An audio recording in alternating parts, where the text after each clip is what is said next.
Hello, everyone, and welcome to Tabor Talk. So, I'm not dressed like this for no reason. It's like 48 degrees here or something. It's May 17th. I know we're in the Catskills, but man, kind of nutty weather. Come on, warm weather. Come on.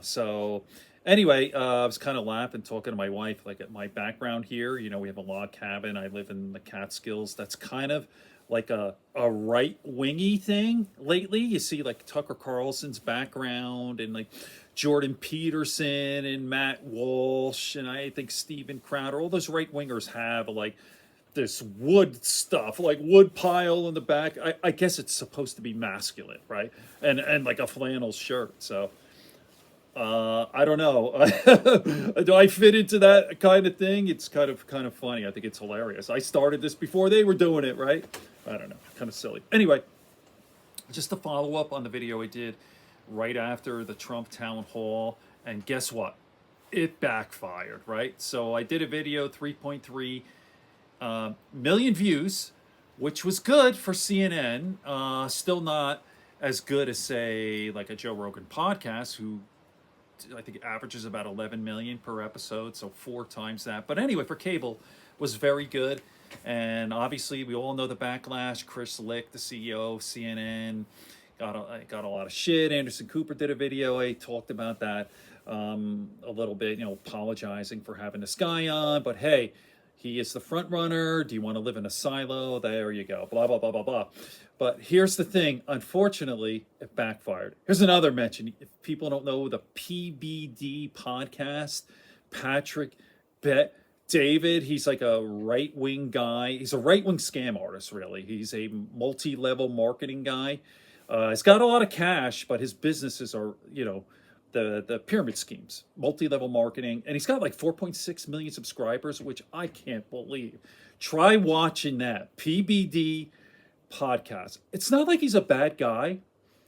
I like him more than I wouldn't say like, but he's not as toxic as, say, a Steven Crowder, all those other assholes, Matt Walsh, people from Fox. You know, like he's had Pacman on.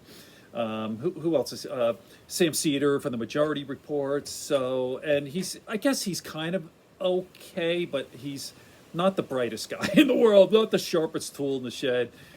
Kind of very simplistic, no nuance, kind of, you know, kind of like a Sean Hannity guy. But anyway, he was saying the smartest thing CNN ever did was to have Trump on. See, so the ratings were in the tank, you know, and Fox News just took a blow, right, with firing of Tucker Carlson. So this was the most intelligent thing CNN used to do. It's an all-out winner, right? Okay, I can't do his voice, but if you know what I mean, if you haven't seen it, PBD podcast, it's hilarious.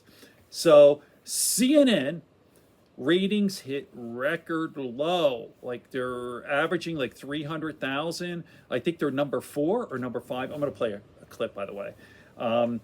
And I knew it. Like I saw all over social media and Twitter. I'm never watching CNN again after this. I'm going to MSNBC or whatever.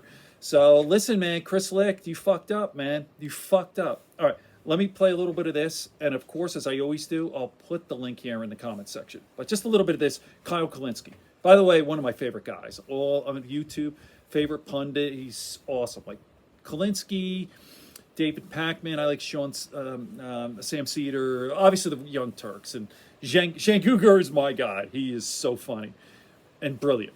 And by the way, he has a new book out, so get it. All right, here we go. Ready? So CNN, as you all know, had a Trump town hall recently. They had Caitlin Collins host it. And there's been a lot of criticism over that. Now, some of the criticism, I think, makes no sense. So, for example, the people who say, how dare you platform Trump? I mean, guys, you got to be honest, that's just goofy. He's the former president, but beyond that, and perhaps more importantly, he's the leading contender on the Republican side for the nomination. You can't just pretend he doesn't exist. So I think the platforming claim is kind of childish, to be honest. But that doesn't mean there weren't criticisms that I think were perfectly valid. Let me just say this. It's stacking the audience. That was the big thing. Like, if you're going to have a town hall, at the very least, 50-50. Half Democrat, half Republican. They're all Trump supporters. That was the big thing. And I think he talks about this. All right. Don't worry, I'm not going to play the whole thing. Just another minute. I think are spot on. The criticism that you guys just did a terrible job and you centered this more around access than anything else. Oh, that's a true criticism. So Jon Stewart made this point the other day. The problem is you had an audience packed full of Republican voters and right-leaning independents. So basically, these are all Trump fans.